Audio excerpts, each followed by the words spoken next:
అపోస్తలుడైన పౌలు కొరింథీలకు వ్రాసిన 2వ పత్రిక 3వ అధ్యాయము. మమ్మును మేమే తిరిగి మెప్పించుకొన మొదలుపెట్టుచున్నామా?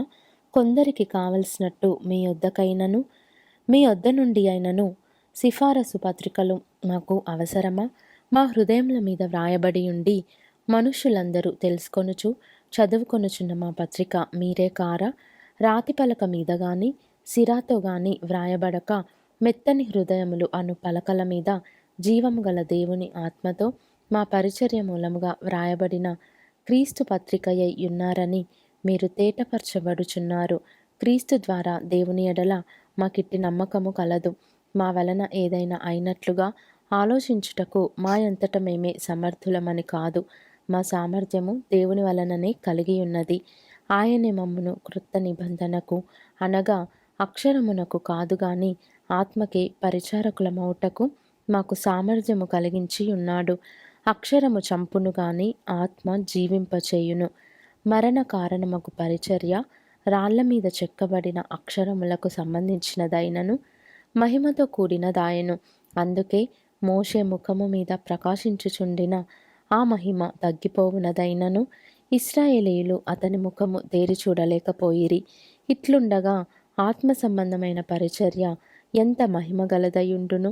శిక్షావిధికి కారణమైన పరిచర్యయే మహిమ కలిగినదైతే నీతికి కారణమైన పరిచర్య ఎంతో అధికమైన మహిమ కలదగును. అత్యధికమైన మహిమ దీనికి ఉండుట వలన ఇంతకు మునుపు మహిమ కలదిగా చేయబడినది ఈ విషయములో మహిమ లేనిదాయెను. తగ్గిపోవునదే మహిమగలదై ఉండిన ఎడల నిలుచున్నది మరి ఎక్కువ మహిమగలదై ఉండును గదా. తగ్గిపోవుచున్న మహిమ యొక్క అంతమును ఇశ్రాయేలీయులు తేరిచూడకుండునట్లు మోషే తన ముఖము మీద ముసుగు వేసుకొనెను. మేమట్లు చేయక ఇట్టి నిరీక్షణ గలవారమై బహుధైర్యముగా మాటలాడుచున్నాము.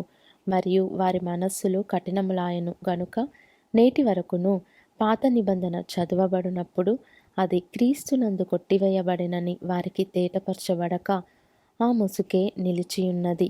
నేటి వరకును మోషే గ్రంథము వారు చదువునప్పుడెల్లా ముసుకు వారి హృదయముల మీదనున్నది గాని వారి హృదయము ప్రభువు వైపునకు ఎప్పుడు తిరుగును అప్పుడు ముసుకు తీసివేయబడును. ప్రభువే ఆత్మ. ప్రభువు యొక్క ఆత్మ ఎక్కడ నుండునో అక్కడ స్వాతంత్రము నుండును. మనమందరమును ముసుకులేని ముఖముతో ప్రభువు యొక్క మహిమను అద్దము వలె ప్రతిఫలింపజేయుచు మహిమ నుండి అధిక మహిమను పొందుచు ప్రభువగు ఆత్మచేత ఆ పోలికగానే మార్చబడుచున్నాము.